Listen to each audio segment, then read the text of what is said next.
Allí estaba yo, de pie en la plaza de Zafra, bajo las luces que cortaban la lluvia, viendo cómo el mundo que conocía se desmoronaba y se reconstruía ante mis ojos.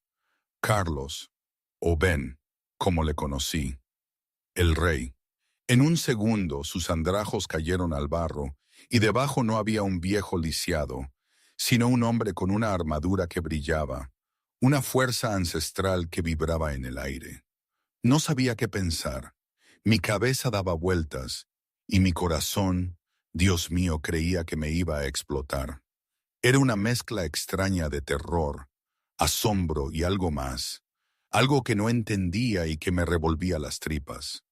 ¿Cómo había llegado a esto? ¿Cómo podía ser él, el rey más temido y legendario de estas tierras, el mismo hombre al que había alimentado con un trozo de pan rancio? Todo me parecía un sueño, o más bien, una pesadilla de la que no conseguía despertar. Unas semanas antes, o quizás meses, el tiempo era algo difuso en mi memoria, borroso como la tinta en papel mojado por la lluvia incesante de la Sierra Norte de Extremadura. Recuerdo el frío, siempre el frío. Las calles de tierra del pueblo de la manada Luna de Plata se convertían en un lodazal gris, mezclado con restos de animales y basura. El olor a putrefacción era constante, y la humedad se metía hasta los huesos. No puedo decir si era martes o miércoles cuando le vi por primera vez, pero sí recuerdo que llovía a cántaros. Siempre llovía. Era como si el cielo quisiera limpiar algo que nosotros, los de las cuevas, no podíamos. Estaba cerca de la taberna La Bandera de Hierro, un sitio que apestaba a cerveza rancia y a la testosterona agresiva de los betas. Yo iba de camino a la panadería a ver si me daban algo, las sobras, los mendrugos, cualquier cosa. Él estaba allí, encogido, la espalda contra la pared de ladrillo, su capucha cubriéndole media cara. Parecía un viejo vagabundo, como tantos otros que terminaban en las cuevas, el barrio marginal. Olía a mojado, a miseria. No era un olor ajeno para mí. Lo conocía bien. Justo en ese momento, un coche negro, de esos con los cristales tintados que siempre salpicaban a los críos jugando en el barro, pasó sin frenar. Llevaba el escudo de la administración, sí lo reconocí, pero a los de dentro les importaba un bledo. Unos segundos después, oí una voz. «¡Aparta, basura!». Era Roberto, un gama de la guardia, al que solíamos llamar el Silas, porque era tan silencioso como un perro rabioso antes de morder. Había regresado de su ronda de patrulla, o eso se suponía, aunque más bien parecía haberse atiborrado de whisky a media mañana. Le vi darle una patada a Ben, al hombre encorvado. Un sonido sordo, y el viejo se quejó. Auténtico, lo juro. En ese instante, pensé. Otro más. El instinto me decía que me fuera, que no me metiera. La supervivencia en las cuevas era así en sí. Ver pero no mirar, oír pero no escuchar. Pero algo en su gemido me conmovió. O quizás era el desprecio en la voz de Roberto, el mismo desprecio que sentía por mí, por José, por todos los omegas que vivíamos allí. «Estás bloqueando la entrada. ¡Sucio! Vete a morir al bosque», escupió Roberto. Era un hombre con mala leche. Lo era, siempre con ese ceño fruncido y la barbilla alta, como si le debiéramos la vida. El viejo se arrastró, cojeando de forma exagerada, creo, hasta el callejón. La humillación era palpable. Yo sentí un pinchazo, una opresión en el pecho, la misma que me daba cada vez que veía a alguien en nuestro lugar. Me quedé allí, congelada por la lluvia y por una decisión que no había tomado del todo. Mi estómago rugía. Llevaba más de un día sin comer en condiciones, y lo poco que tenía era para José. Pero el viejo, quién sabe cuánto tiempo llevaría él sin probar bocado. Mis manos estaban rojas del frío, agrietadas y con pequeños cortes de las lavadoras que reparaba de vez en cuando en secreto para los betas que no querían pagar en tiendas oficiales. Respiré hondo y me acerqué. «¡Hey!», dije. Apenas un susurro sobre el tamborileo de la lluvia. Él no me miró al principio, solo esperaba otro golpe, una piedra. «Hey, ¿estás bien?». Levantó la cabeza y vi esos ojos. No eran ojos de viejo, eran violetas, de un violeta imposible, algo extraño para un mendigo. Tenía el pelo enmarañado, oculto bajo un gorro de lana, pero sus ojos se quedaron grabados en mi memoria desde ese momento. Era un omega, lo podía oler, o más bien, podía oler la ausencia de ese estatus que nos daban. Olía a lluvia, a papel viejo y débilmente a vainilla, aunque el cansancio lo ahogaba todo. Le tendí la mano. Él solo me miró a la garganta y negó con la cabeza. «¿No puedes hablar?», pregunté. Volvió a negar. Miré a la entrada de la taberna con nerviosismo. Roberto ya había vuelto a entrar. Metí la mano en el bolsillo de mi abrigo, 3 tallas más grande, y saqué una bolsa de papel, grasienta y arrugada. Era lo único que tenía. No, espera, no tenía dinero. Lo de darle dinero. ¿Qué va? Esos 50 créditos que había guardado eran para José, para la medicina que nunca llegaba. «No tengo dinero», susurré, agachándome para estar a su altura. Los vaqueros estaban ya rotos por las rodillas, y el suelo mojado me empapó al instante. «Pero tengo esto, son los mendrugos de la panadería». Los iban a tirar. Abrí la bolsa. Dentro había media barra de pan, dura como una piedra, y un croissant un poco aplastado. Era lo que había conseguido ese día. Era mi cena y el desayuno de José. Lo sabía. Lo dudé un segundo. Él lo notó y yo me sentí mal por dudarlo. Por muy mal que estuviéramos, mi padre siempre me había enseñado a compartir lo poco que se tiene. Esa era la única riqueza de los desfavorecidos. «Tómalo», insistí, empujando la bolsa en sus manos sucias de barro. «Estás sangrando». Le señalé un corte en la frente. Había sido cuando se golpeó con la pared. Me cogió el pan, rompió un trozo de la barra. Estaba duro. Le costó masticarlo, pero la expresión en su cara, ese pequeño alivio, me dio un poco de paz. Para su cuerpo hambriento, supe que debía saber mejor que cualquier banquete. «Me llamo María», le dije en voz baja, «pero la mayoría me dice Mari». Esperé. Pensé que quizás escribiría un nombre en el barro, pero solo asintió. «No deberías quedarte aquí, viejo», le advertí, bajando la voz. «Roberto, el Gama, está de muy mal humor. Perdió dinero jugando anoche. Si sale y te vuelve a ver, no se conformará con una patada». Él entrecerró los ojos. «¿Juegos?». Eso estaba estrictamente prohibido. Y un Gama con un salario como el suyo. Las piezas empezaban a encajar, aunque yo entonces no lo sabía, o no quería verlo. De repente, de repente la puerta de atrás de la taberna se abrió de golpe. «Ya os dije que olía a rata». La voz de Roberto retumbó. Yo me encogí, el cuerpo rígido, pero no corrí. Por puro instinto me puse delante de él, escudando al mendigo con mi cuerpo pequeño y frágil. «Déjale en paz, Roberto», dije. Mi voz temblaba, pero mi barbilla seguía en alto. Él dejó de masticar el pan. Me miró la nuca, un omega desafiando a un Gama. Eso era puro suicidio, lo sabíamos todos.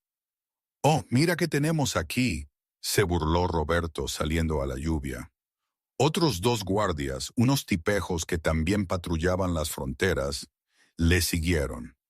La pequeña rata de las cloacas protegiendo a la basura. ¿No es poético? «No está haciendo daño a nadie», supliqué. «Solo tiene hambre. Está vagando por ahí». ladró Roberto. Dio un paso y me empujó. No fue un empujón de juego. Fue un golpe de fuerza gamma.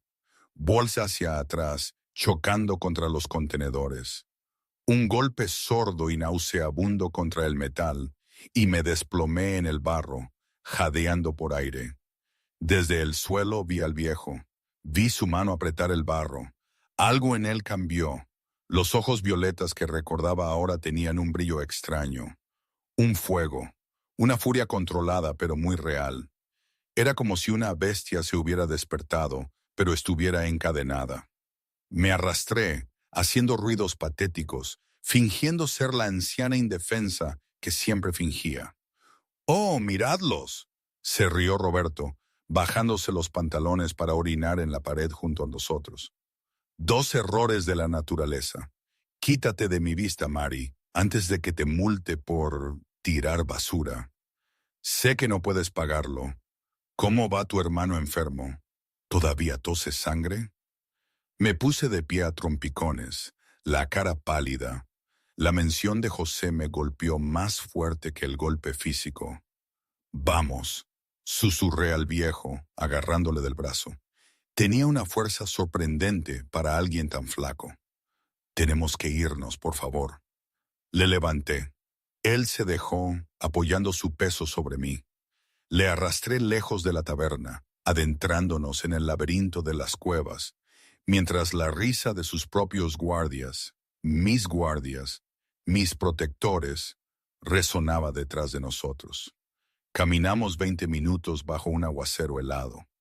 Noté que el viejo Ben me cedía el lado más seco del camino, caminando él mismo por los charcos para que yo no resbalara. Llegamos al borde de las tierras de la manada, donde el bosque empezaba a invadir la ciudad. Aquí las casas no eran casas, eran chabolas hechas de chapa ondulada, madera vieja y lonas de plástico. Un barrio de chabolas que no figuraba en ninguno de los mapas oficiales que Carlos, el rey, diría que había visto en la sala de guerra de su palacio, ¿verdad? No es mucho, dije. Mis dientes castañeteaban violentamente. Pero está seco. Abrí una puerta de madera contrachapada con 3 candados distintos. Seguridad, me digo ahora. Tenía terror de que algo se metiera. Dentro era una sola habitación. Había un colchón en la esquina, una pequeña estufa de camping y una cortina que separaba un pequeño nicho. El aire olía a enfermedad, a mentol y a sudor rancio, mezclado con ese débil aroma a vainilla que debía de ser mío, supongo. «Mari, ¿eres tú?», dijo una voz débil y áspera desde detrás de la cortina. Inmediatamente solté a Ben y corrí. «Soy yo, José. Ya estoy en casa».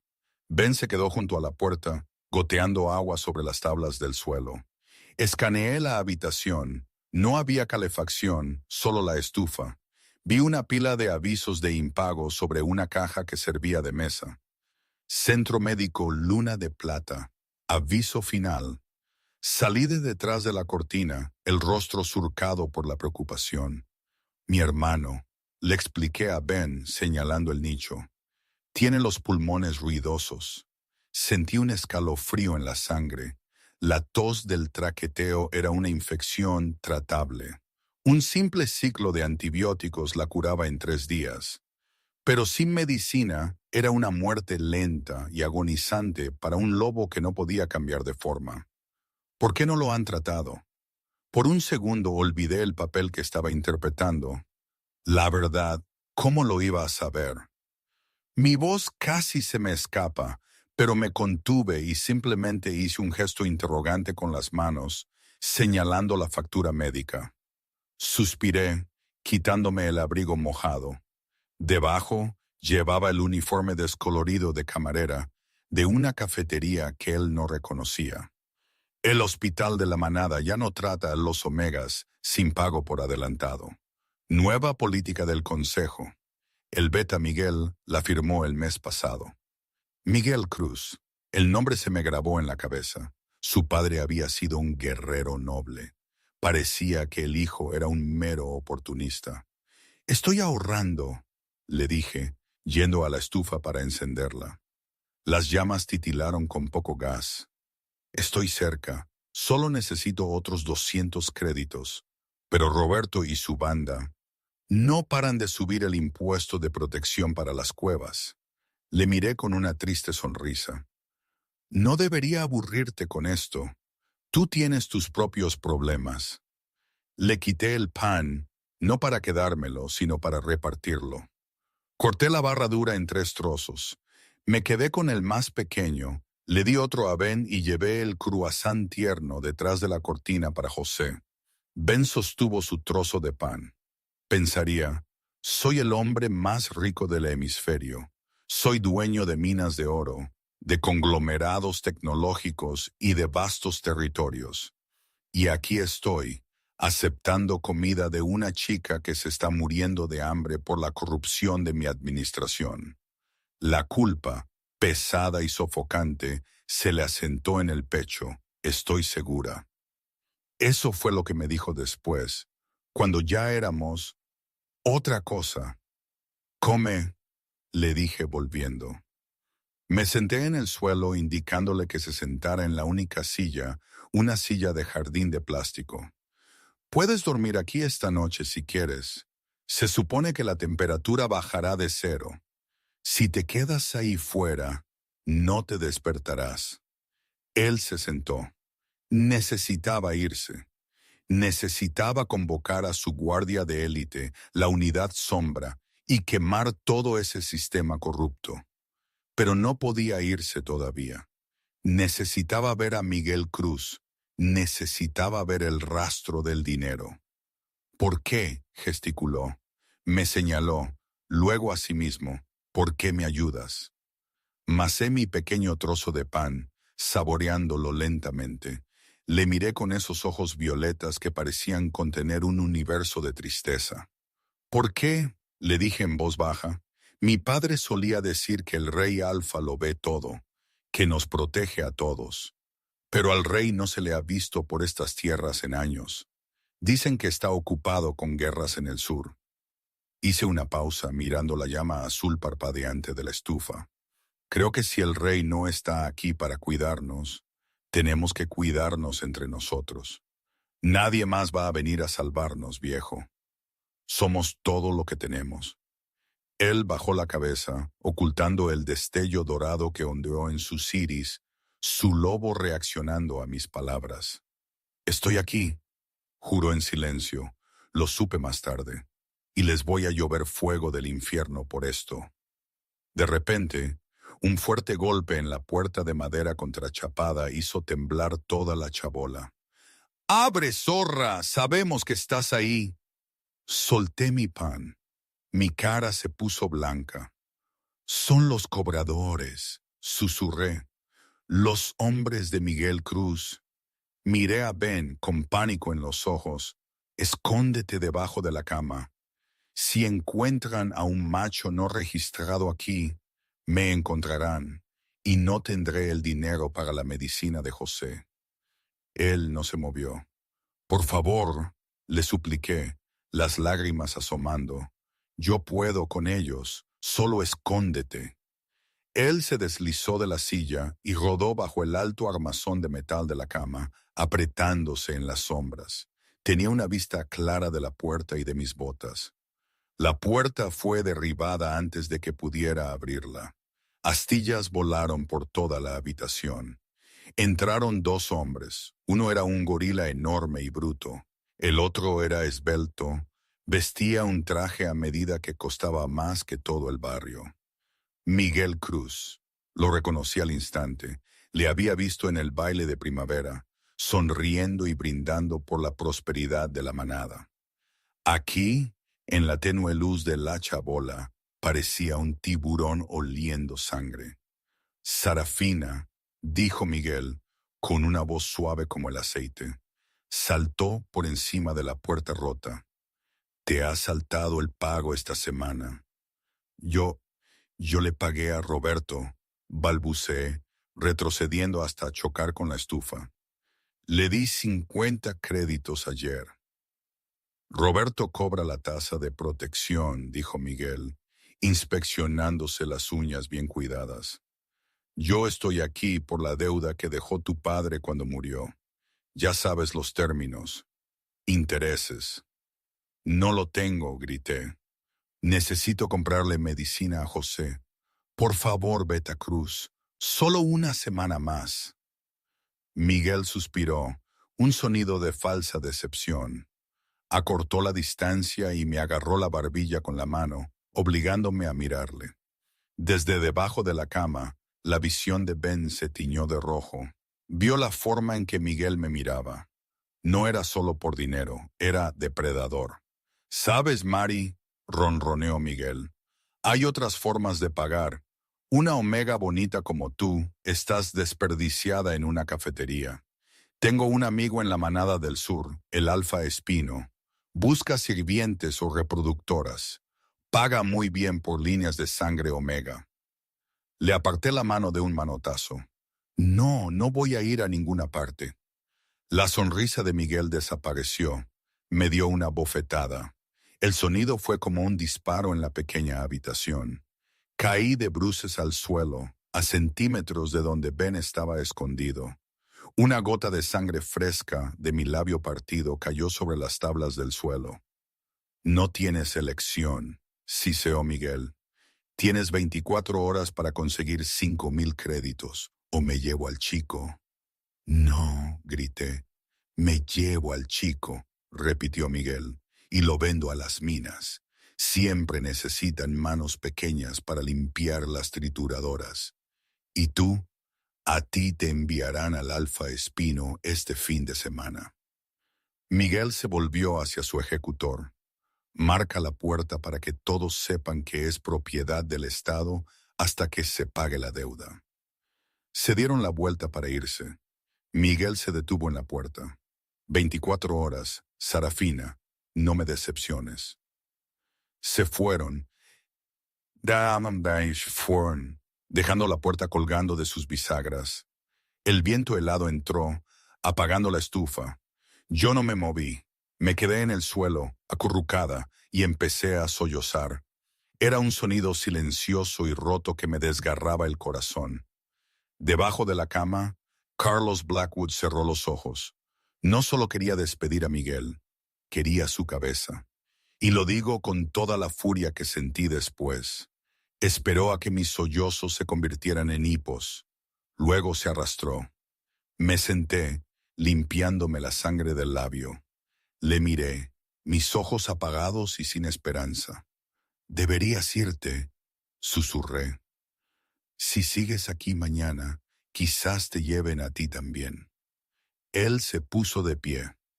Fue hasta la puerta rota y la volvió a poner en su sitio, encajando una silla contra ella para mantenerla cerrada. Luego se giró hacia mí. No podía hablar. Todavía no. Pero se acercó, se quitó su sucia capa de lana y me la envolvió alrededor de los hombros. Se arrodilló ante mí, me cogió la mano y la apretó. «Voy a conseguirte 5,000 créditos», pensó, «y lo sé. Y luego los mataré a todos». Pero primero tenía que avisar a la Guardia Sombra. Tenía 24 horas para planear una guerra. Comentario personal. Aquí María rompe la cuarta pared. A ver, aquí tengo que parar un momento, porque si lo pienso fríamente, todo esto fue, ¿cómo decirlo?, absurdo o surrealista. Un tipo que de la noche a la mañana aparece en tu chabola, hecho polvo, un vagabundo, y luego resulta que es el puto rey.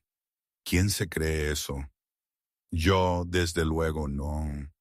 En las cuevas aprendimos a no esperar nada de nadie, y mucho menos de los de arriba, que si el rey nos protegía. ¿Dónde había estado cuando mi padre murió, cuando José se enfermó, cuando nos robaban hasta la dignidad? Era una idea bonita, sí, un cuento de hadas para dormir a los niños, pero la realidad era otra cosa. Era barro, hambre, miedo. Siempre miedo. Así que, cuando ese Ben me dijo, sin palabras que me ayudaría, una parte de mí se encogió. Era demasiado bonito para ser verdad. Y lo que es demasiado bonito casi siempre es mentira. Pero, ¿qué otra opción tenía? Ninguna. Ninguna en absoluto. Era eso, o dejar que se llevaran a José. A veces, la desesperación te hace creer en cualquier cosa, ¿verdad? Volviendo al infierno, la noche en las cuevas no era silenciosa. Era una sinfonía de miseria, sirenas lejanas, ladridos de perros callejeros y el incesante tamborileo de la lluvia en los tejados de chapa. Dentro de la chabola, la temperatura había bajado. Yo podía ver mi propio aliento en el aire. Él se sentó en la esquina, fingiendo dormir. Sus ojos, los violetas que le conocí, estaban casi cerrados. Me observaba, aunque yo no lo sabía entonces. Yo no dormía. Estaba acurrucada alrededor de mi hermano José, actuando como una manta humana. Cada vez que el chico tosía, un sonido húmedo y ruidoso que parecía destrozar su pequeño pecho, yo le acariciaba el pelo y tarareaba. Era una canción que él, el rey, reconoció, El lamento de la luna, un viejo himno real que solía reservarse para los funerales de la alta corte. Escucharlo tarareado aquí, en una chabola hecha de basura, por una chica que no tenía nada, le retorcía las tripias. Yo hice esto, pensó, apretando la mandíbula. Me senté en mi trono y miré hojas de cálculo mientras mi gente se congelaba. Eso me lo confesó mucho después, ya cuando vivíamos en el palacio. Me sorprendió que tuviera esos pensamientos tan humanos. Él comprobó el reloj holográfico incrustado bajo la piel de su muñeca, un dispositivo invisible a simple vista, en menos que se activara. Eran las 2 de la mañana. Tenía que moverse. Mi respiración finalmente se regularizó. El agotamiento me había vencido. Ben se movió con el silencio antinatural de un depredador alfa. Se levantó, evitando las tablas crujientes que había memorizado antes, y se deslizó por la puerta, encajando la silla de nuevo bajo la manija desde fuera para mantenernos a salvo. Afuera, el aire era cortante. Él no cojeaba ahora. Se enderezó a su altura de unos 93 metros, sus hombros hacia atrás, la postura encorvada de viejo Ben desvanecida. Se movió por las sombras del barrio bajo, dirigiéndose al distrito industrial. Necesitaba un nodo de comunicación. La red cifrada que usaba su guardia sombra solo se podía acceder a través de puntos de relevo específicos para evitar la detección de la red de vigilancia del Consejo. Giró hacia el callejón de las ratas, un pasaje estrecho detrás de una planta química. Bueno, mira lo que la lluvia ha traído. Él se detuvo. 3 figuras salieron de detrás de un contenedor. No eran guardias, eran desguazadores, miembros de bandas de bajo nivel que se aprovechaban de los sin techo para el tráfico de órganos o la mano de obra esclava. Olían a drogas baratas y a violencia. El mendigo mudo, se burló el líder, abriendo una navaja. Roberto dijo que andabas por aquí. Vacía tus bolsillos, viejo. Él no se movió. Sintió la familiar picazón de su lobo, Aries, queriendo salir a la superficie. «Despedázalos», gruñó Aries. «Pinta las paredes de rojo». «No», se dijo él en voz baja. «Dije, vacía tus bolsillos». El líder se abalanzó, apuntando con el cuchillo al estómago. Él no se transformó, no lo necesitaba. Se hizo a un lado con una borrosa velocidad que el ojo humano no podía seguir. Atrapó la muñeca del líder, torciéndola hasta que el hueso se rompió con un crujido húmedo. El líder gritó, dejando caer el cuchillo. Antes de que los otros 2 pudieran reaccionar, él le dio una patada en la rodilla al segundo hombre, destrozándole la articulación, y clavó el codo en el plexo solar del tercer hombre. En 3 segundos, los 3 estaban en el suelo, retorciéndose en silencio mientras él les presionaba un punto en el cuello que inducía una parálisis temporal. Se agachó sobre el líder, sus ojos brillando por un momento con un oro aterrador. «Duerme», susurró. Era una orden impregnada de autoridad alfa. Los hombres rodaron los ojos y cayeron desmayados. Él pasó por encima de ellos, limpiándose las manos en sus harapos. Llegó a una caja de empalmes oxidada en la pared. Apoyó la palma de la mano contra ella. Su nanotecnología interna se conectaba con el viejo cableado, accediendo al canal seguro Omega 1. Una voz chispeó en su implante auditivo. «Mi rey, perdimos su señal hace 3 días. Estábamos a punto de quemar la ciudad para encontrarle». Era el comandante Alberto, el jefe de la Guardia Sombra, leal hasta la muerte. «Estoy vivo», subvocalizó él. «Escúchame atentamente, Alberto. La podredumbre es más profunda de lo que pensábamos. El Beta Miguel Cruz y el Gamma Roberto están dirigiendo una red de esclavitud por deudas en las cuevas.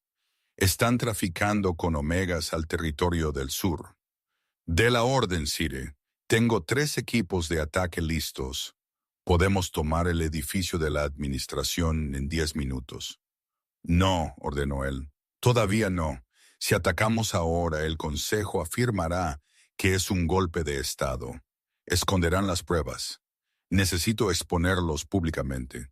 Necesito que se ahorquen ellos mismos. Zaire, sus signos vitales, su ingesta calórica es peligrosamente baja». «Estoy bien», espetó. «Necesito que hagas 2 cosas.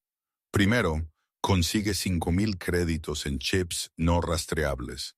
Escóndelos en el viejo roble hueco del Parque del Olmo Verde, cerca de la frontera del Barrio Bajo. Segundo, tráeme el libro mayor completo de las transacciones ilegales de Miguel. Quiero cada nombre, cada soborno, cada cachorro vendido. Considere ese hecho. Y los créditos. Los necesito al amanecer. Una vida depende de ello». «Zaire, ¿está comprometido?» Él miró hacia la dirección de la chabola, pensando en María y el pan que había compartido. «No», dijo suavemente, «solo que por fin veo con claridad». «Fuera», cortó la conexión. La caja de empalmes chispeó y murió. Se dio la vuelta y se adentró en la oscuridad. Tenía una deuda que pagar, y por primera vez en su vida, no era una deuda de oro, sino de honor. Párrafo original. Aquí María reflexiona sobre su padre y lo que ha aprendido. A veces, cuando no podía dormir en esa chabola, antes de todo esto, pensaba en mi padre, en cómo siempre me decía, con ese brillo melancólico en los ojos: «Mari, nunca confíes en nadie que suene demasiado bueno, ni en lo que te prometen desde las alturas». Él se refería a los mercaderes del mercado, a los prestamistas, a los que vendían falsas esperanzas. Ahora, en mi nueva vida, en este palacio que parece salido de un sueño, entiendo sus palabras de una forma diferente. El palacio, las promesas de un rey, la idea de un futuro mejor. Todo sonaba y suena, a veces, demasiado perfecto. Y lo perfecto, aprendí a golpes en las cuevas, no existe. Lo perfecto es una ilusión, una trampa. Me hace preguntarme si, a pesar de todo, esta vez el brillo es real. Todavía no lo tengo del todo claro. La mañana llegó con una niebla gris y sofocante. Cuando él se despertó en el suelo, no había dormido. Yo ya estaba levantada. Recorrí la pequeña habitación, aferrando un relicario de plata en mi mano. Mis ojos estaban enrojecidos. «José está peor», susurré, sin mirar a Ben. Me hablaba más a mí misma que a él. «El líquido se está acumulando. Puedo oírlo». Miré el relicario. Era una antigüedad con forma de lágrima. Mamá dijo que nunca lo vendiera. Dijo que era lo único que demostraba que una vez venimos de una buena estirpe. Miré a Ben, intentando una sonrisa valiente que no llegaba a mis ojos. Pero la gente muerta no necesita joyas, ¿verdad? Y José necesita respirar. Me puse el abrigo. Quédate aquí, Ben. Hay galletas rancias en la alacena. Volveré. Ben se levantó de inmediato. Me agarró la manga, negó con la cabeza y señaló la puerta, indicando que iría conmigo. No es seguro, le discutí. ¿Ya viste a Roberto? Ben no me soltó. Me miró con una determinación intensa. Él no podía dejar que yo fuera sola a la ciudad con algo valioso. Los lobos de este distrito olerían mi desesperación a una milla de distancia. Suspiré. Está bien, viejo terco, pero quédate detrás de mí. Caminamos hasta el distrito comercial de las cuevas. Era una fila de negocios depredadores, usureros de préstamos a corto plazo, licorerías y el plata porn, regentado por un tipo grasiento y escurridizo llamado Paco. La campana sonó cuando entramos en el plata porn. La tienda olía a humo de puro y a desesperación. Las estanterías estaban llenas de los escombros de vidas arruinadas, anillos de boda, herramientas, instrumentos musicales. Paco se inclinó sobre el mostrador, limpiándose los dientes con un palillo. Era un beta de bajo nivel con ojos llorosos. ¿Qué quieres, rata?, gruñó Paco a la Mari que era en ese momento. Di un paso adelante, colocando el relicario sobre el mostrador de cristal. Me temblaban las manos. Necesito vender esto. Es plata pura con una incrustación de piedra lunar. Es de la primera era. Paco lo cogió con sus dedos grasientos. Lo entrecerró, sacó una lupa y lo examinó. Ben observaba de cerca. Él sabía de joyas. Ese relicario valía al menos 2,000 créditos. Era una pieza artesanal. «Basura», dijo Paco, tirándolo de nuevo al cristal con un ruido metálico. «¿Qué?», exclamé. «No, mira el sello, es...» «Dije que es basura», interrumpió Paco. «El chapado se está descascarillando. La piedra es sintética. Te doy 50 créditos por la chatarra». «¿50?» Mi voz se quebró. «Necesito 5,000. Vale mucho más que 50». Paco se encogió de hombros. «Tómalo o déjalo». «Por favor», supliqué, las lágrimas desbordándose. «Mi hermano se está muriendo. Solo dame 500, por favor». Paco se inclinó, una sonrisa cruel extendiéndose por su cara. «¿Sabes qué? Te daré 100, pero tienes que hacer algo por mí. Ven por detrás del mostrador». Un gruñido bajo vibró por la habitación. Era tan profundo, tan primal, que las vitrinas de cristal temblaron. Paco se congeló, me miró. «¿Acabas de gruñirme?» Yo le miré confundida. No había emitido ningún sonido. Ambos miramos al viejo mendigo que estaba junto a la puerta. Tenía la cabeza baja, la capucha le cubría la cara. Sus puños estaban apretados a los lados. «¡Saca a tu perro callejero de aquí!», gritó Paco, buscando un bate de béisbol que guardaba debajo del mostrador. «¡Antes de que le parta el cráneo!». La puerta de la tienda se abrió, pero no era un cliente. «¿Problemas, Paco?». El Gama Roberto entró, flanqueado por 2 ejecutores. Llevaba su uniforme de patrulla mascando chicle. Me miró, luego al relicario sobre el mostrador. «Vaya, vaya», se rió Roberto. «Intentando liquidar bienes, Sarafina. Creí que Miguel te dio hasta esta noche». «Estoy consiguiendo el dinero», dije, arrebatando el relicario. «Voy a otro sitio». «No lo creo», dijo Roberto. Extendió la mano. «Ese relicario parece propiedad robada. Hubo un informe de un robo en el Distrito Alto la semana pasada. Es de mi madre, grité, apretándolo contra mi pecho. Evidencia, dijo Roberto, dando un paso adelante. Entrégalo ahora. No. Roberto no dudó. Me agarró por el cuello y me estampó contra el mostrador. El aire salió de mis pulmones con un silbido. Me abrió los dedos a la fuerza y me quitó el relicario. Precioso, musitó Roberto, metiéndoselo en el bolsillo. Esto debería cubrir, unos 10 créditos de tus intereses. Me deslicé al suelo, tosiendo, agarrándome la garganta magullada. Algo dentro de Carlos se rompió. Las riendas de su control cedieron. El rey alfa se movió, no se transformó.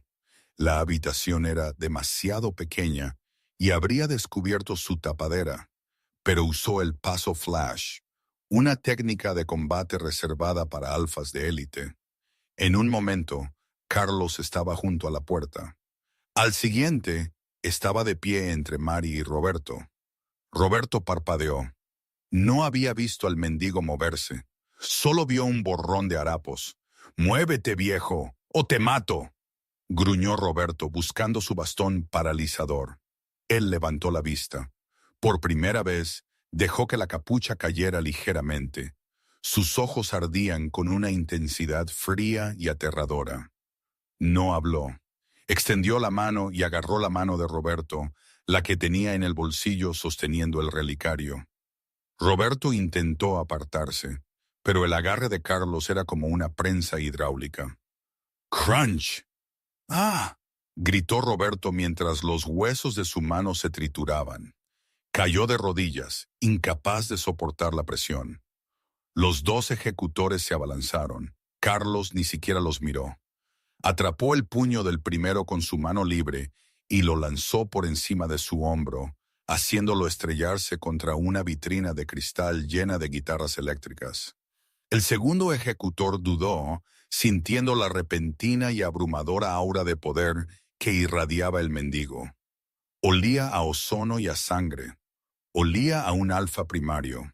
Carlos apretó la mano de Roberto con más fuerza. Roberto chilló, las lágrimas rodándole por la cara. Con su otra mano, Carlos metió la mano en el bolsillo de Roberto y recuperó el relicario. Soltó a Roberto, quien se acurrucó, acunando su mano destrozada. «¡Estás muerto!», gritó Roberto, escupiendo sangre. «Ambos estáis muertos. Miguel os desollará vivos». Carlos se volvió hacia mí. Yo le miraba, con los ojos muy abiertos por el shock y el miedo. Nunca había visto a un omega o a un mendigo moverse así. Él tomó suavemente mi mano y me devolvió el relicario. Luego me agarró del brazo y me arrastró hacia la puerta. «¡Corre!», siseó, la primera palabra que me había dicho. Su voz era profunda, autoritaria y suave, nada parecida al gruñido de un mudo.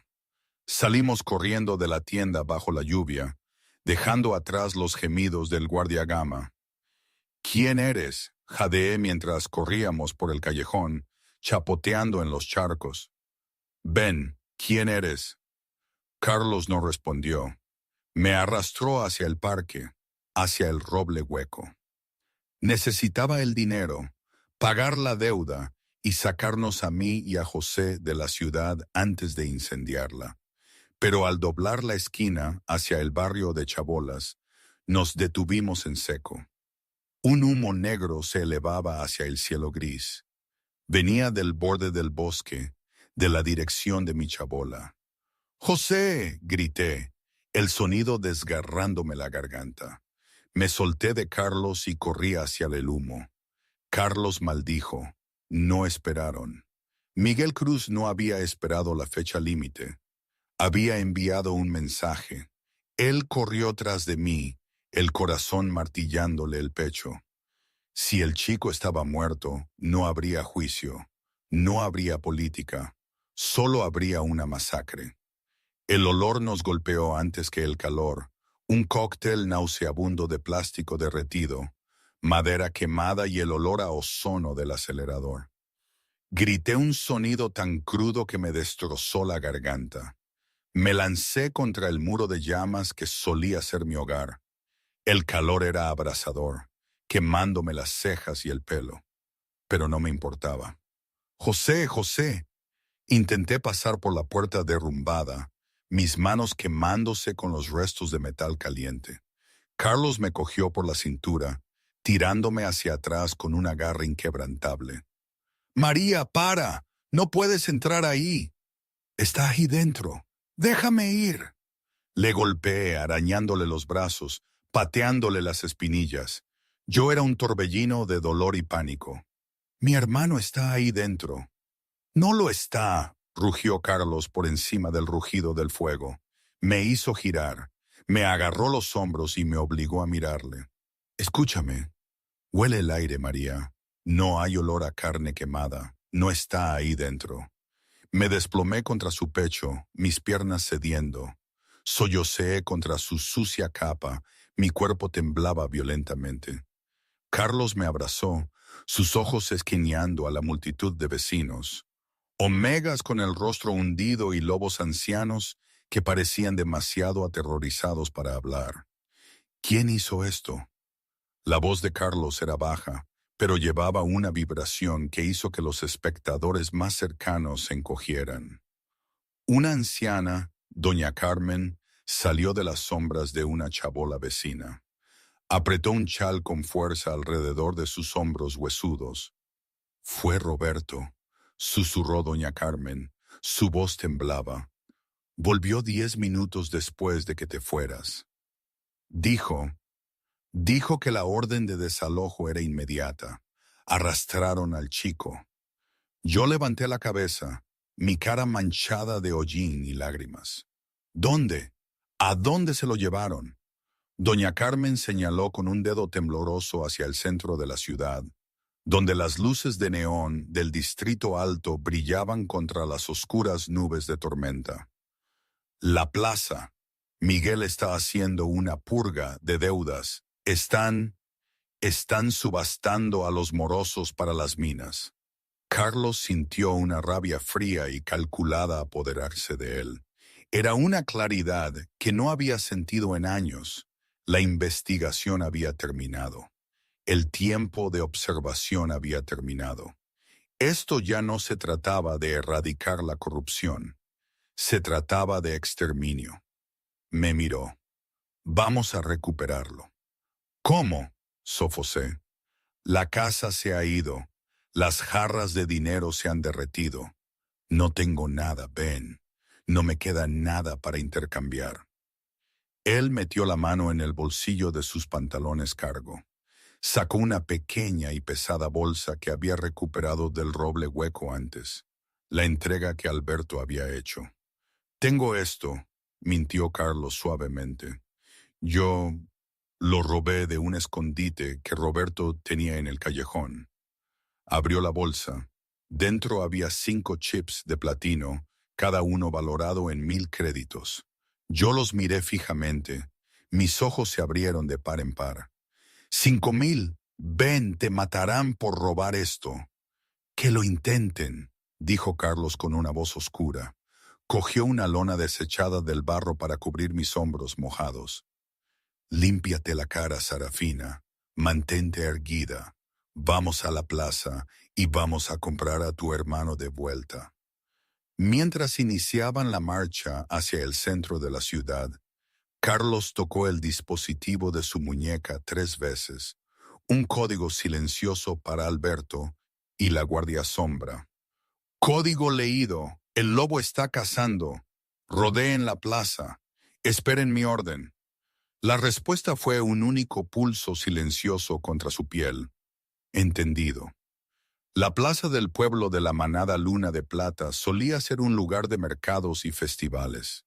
Esa noche era un teatro de crueldad. Los focos cortaban la lluvia, iluminando una plataforma de madera elevada en el centro de la plaza. Una multitud de cientos se había reunido, en su mayoría lobos de casta baja aterrorizados obligados a mirar, y una sección VIP de betas ricos y funcionarios corruptos bebiendo champán bajo toldos climatizados. En el centro del escenario estaba el beta Miguel Cruz.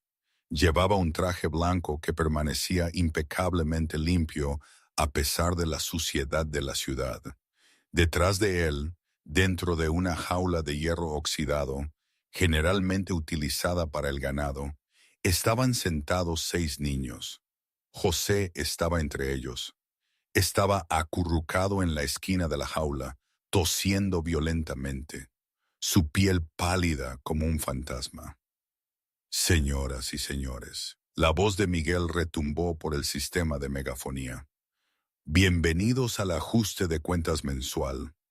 Somos una manada de leyes, y cuando los miembros de la manada toman del bote, sin contribuir, debe restaurarse el equilibrio. Un murmullo de aplausos nerviosos provino de la sección VIP.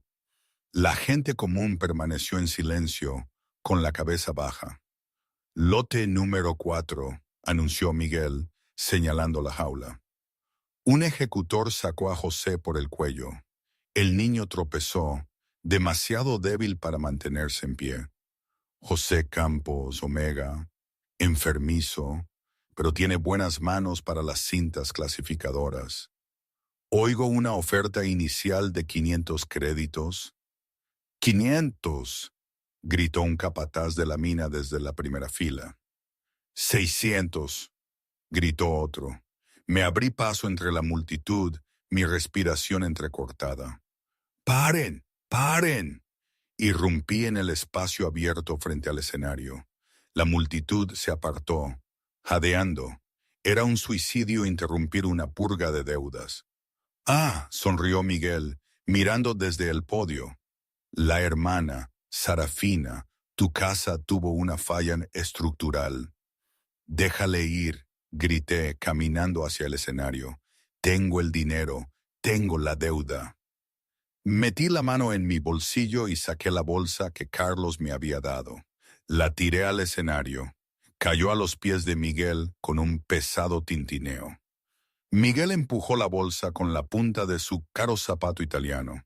Hizo una señal a un ejecutor para que la recogiera. El guardia la abrió y le mostró los chips de platino a Miguel. Las cejas de Miguel se levantaron. 5,000 créditos. Impresionante. No creí que una camarera pudiera ganar tantas propinas. Está pagado, dije. Mi voz temblaba pero era firme. Suéltale. Miguel se rió. Era un sonido frío y seco. Cogió los chips, se los metió en el bolsillo y luego me miró con una mueca. Has entendido mal los términos, cariño, dijo Miguel por el micrófono. 5,000 era el precio de ayer.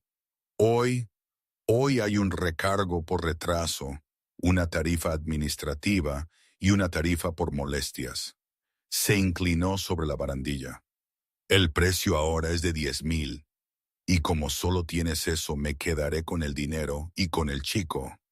No, grité, no puedes hacer eso, es ilegal. Yo soy la ley, rugió Miguel. Su rostro se contrajo en un gruñido. Y tú no eres más que un lastre para mis recursos. Se volvió hacia el ejecutor que sostenía a José. Lleva al chico al camión de transporte. Si la hermana interfiere, mátala. Me abalancé hacia adelante, pero una pesada bota me golpeó el estómago. Era el Gama Roberto, su mano fuertemente vendada, haciendo guardia en las escaleras. «¡Siéntate, rata!», siseó Roberto, preparando su bastón para golpearme mientras estaba en el suelo. El bastón nunca hizo contacto. Una mano lo atrapó en el aire. La multitud quedó en silencio. De pie sobre María, el barro goteando de su harapienta capa, estaba el mendigo. «Tú», susurró Roberto. Sus ojos se abrieron de par en par al reconocerlo. «Estúpido viejo, voy a disfrutar esto». Carlos no soltó el bastón. Apretó. El metal gimió y se dobló como una rama. Roberto jadeó, intentando apartarse, pero quedó paralizado por la mirada en los ojos del mendigo. No eran los ojos de un viejo débil. Brillaban con un oro fundido vibrante, el color de un rey. Carlos arrancó el bastón de la mano de Roberto y lo arrojó a un lado. Levantó la mano y se agarró la capucha de su capa. Miguel Cruz, la voz de Carlos resonó. No estaba usando un micrófono, pero su voz se proyectó por toda la plaza, profunda y resonante, vibrando en los huesos del pecho de cada lobo presente. Hablas de la ley, hablas de equilibrio. Carlos se quitó la capa y la dejó caer en el barro. Debajo no llevaba harapos. Durante la caminata, había activado el tejido nanotecnológico de su traje interior. Se había reformado en la armadura táctica negra del linaje real, el escudo de la dinastía Blackwood grabado en plata sobre su pecho. La lluvia le lavó el barro de la cara, revelando la afilada mandíbula aristocrática y la mirada aterradora del rey Alfa. Pero parece que has olvidado, continuó Carlos, pasando por encima de un Roberto paralizado, que yo soy el equilibrio. Un jadeo colectivo recorrió la multitud. La gente cayó de rodillas. El capataz de la mina dejó caer su puro. Miguel se congeló en el escenario. Su rostro pasó de ser engreído a blanco fantasmal en un latido. Tropezó hacia atrás, agarrándose al podio para apoyarse. Rey, Rey Carlos. Carlos subió las escaleras del escenario. Cada paso era pesado, resonando como un redoble de tambor del destino. Los ejecutores que sostenían a José soltaron al chico y retrocedieron, temblando. Carlos se detuvo en el centro del escenario.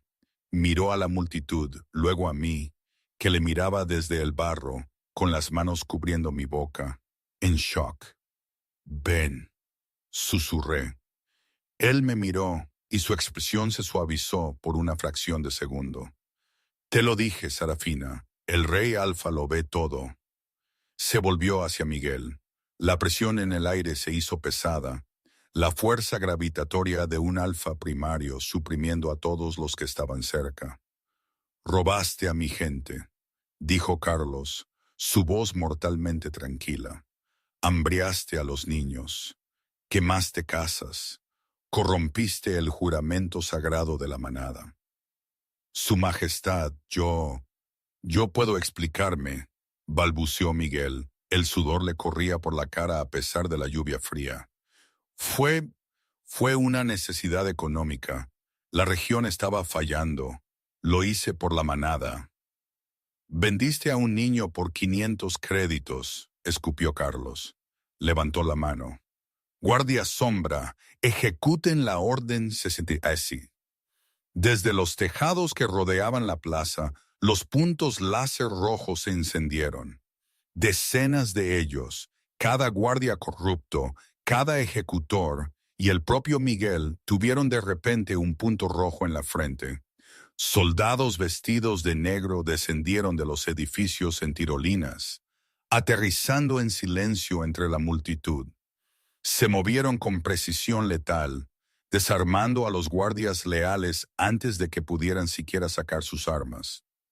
El comandante Alberto subió al escenario, entregando a Carlos una larga espada plateada, la hoja del juicio. Carlos tomó la espada, miró a Miguel que ahora estaba de rodillas llorando. «Un rey protege a los débiles», declaró Carlos, levantando la hoja, de modo que los focos atraparon el acero. «Un tirano los explota. Esta noche, la manada luna de plata es purificada, no de deuda, sino de ti». Blandió la hoja. No fue un golpe mortal. Carlos era mejor que eso. Cortó el símbolo beta del parche del hombro de Miguel, cortando la tela y la piel, marcándolo. «Despójenlo de su rango», ordenó Carlos a Alberto. «Échenlo a él y a Roberto en las celdas más profundas de la prisión de Obsidiana. Trabajarán en las minas a las que vendieron a estos niños hasta que paguen sus deudas». Mientras los guardias arrastraban al Miguel que gritaba, Carlos envainó la espada.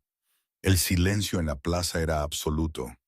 Carlos se giró y caminó hasta el borde del escenario. Saltó, aterrizando suavemente en el barro junto a mí. Yo seguía en el suelo, mirándole como si fuera un extraño, un dios. Carlos se arrodilló. No le importó el barro de su armadura. Extendió la mano y me levantó suavemente la barbilla. ¿Estás bien?, preguntó. La voz era la de Ben, suave, preocupada. Miré sus ojos dorados, luego a la multitud aterrorizada, luego de nuevo a él. Tú eres él, eres el rey. Lo soy, asintió Carlos, pero también soy el hombre al que alimentaste cuando no tenías nada, y nunca olvido una deuda. Se puso de pie y me ofreció la mano del hombre más poderoso del continente. Levántate, Sarafina Campos, dijo Carlos lo suficientemente alto como para que la multitud lo escuchara.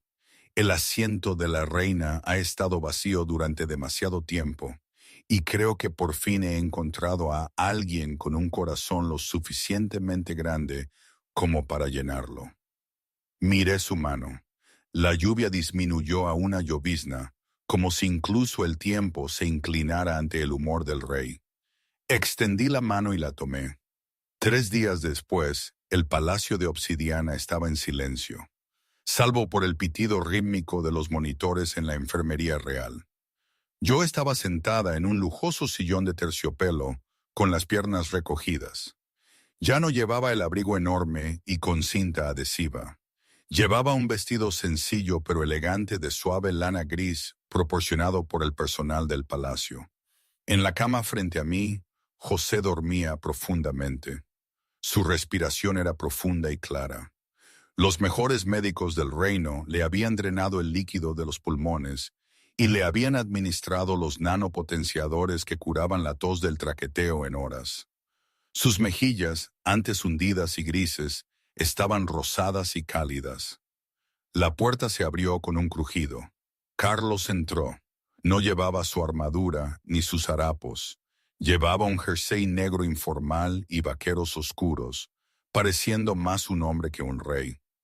Pero su forma de andar, la quietud, el poder latente, era inconfundible. Los médicos dicen que se recuperará por completo, dijo Carlos, deteniéndose a los pies de la cama. Correrá más rápido que los otros cachorros para el verano. Levanté la vista, mis ojos violetas, todavía con un rastro de incredulidad. Lo pagaste todo, la cirugía, la habitación, la casa nueva, nos lo prometiste. Era lo menos que podía hacer, respondió Carlos acercándose a mi silla. Me salvaste la vida, Sarafina. Solté una risa seca y nerviosa. Te di un trozo de pan rancio, Su Majestad. Tú nos salvaste de un pelotón de fusilamiento. Las balanzas no están precisamente equilibradas. Carlos se arrodilló para estar a mi altura. Me cogió la mano, su pulgar acariciando la piel áspera de mis nudillos, cicatrices de años de duro trabajo. No sabías que era un rey, dijo suavemente. Para ti yo era un mendigo moribundo, un don nadie. Todos los demás en esta ciudad, mi consejo, mis guardias, los ricos comerciantes, me patearon cuando estaba en el suelo. Vieron basura. Tú viste un ser humano. Miró a José, luego de nuevo a mí. Ese trozo de pan te costó todo lo que tenías. Valía más que todo el oro de mis bóvedas. Por eso las balanzas están equilibradas, Sarafina. Porque diste cuando no tenías nada que dar. Sentí las lágrimas picarme los ojos. ¿Y ahora qué? ¿Vuelvo a la cafetería? Carlos negó con la cabeza. No, la cafetería ha desaparecido. La hice arrasar esta mañana, junto con el plata porn. Estamos reconstruyendo las cuevas, viviendas dignas, escuelas, hospitales que no cobran entrada. Hizo una pausa, sus ojos dorados, buscando los míos. Pero necesito ayuda.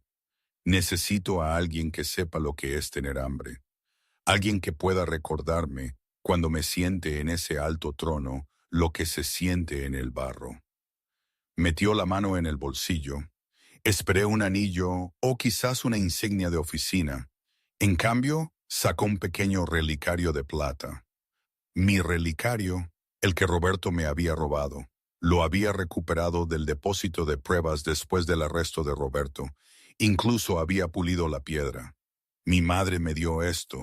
Susurré, tomándolo con manos temblorosas. Lo sé, dijo Carlos. Dijiste que demostraba que venías de una buena estirpe. Se puso de pie, tirando suavemente de mí para que me levantara. Tu linaje es noble, Sarafina. No por quiénes fueron tus antepasados, sino por quién eres.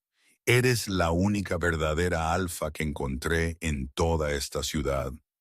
Me abrochó el relicario alrededor del cuello. Sus dedos se demoraron en mi piel. Quédate, murmuró. Quédate y ayúdame a gobernar, no como mi sirvienta, sino como mi compañera, mi reina. Le miré.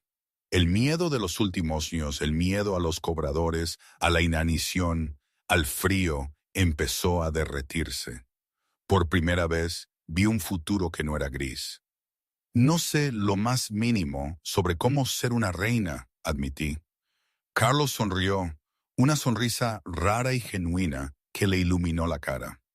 Yo te enseñaré a gobernar si tú me enseñas a ser humano. Miré a José durmiendo pacíficamente, seguro por primera vez en su vida. Luego miré al rey, que se había disfrazado de mendigo para encontrar la verdad. Está bien, susurré, me quedaré.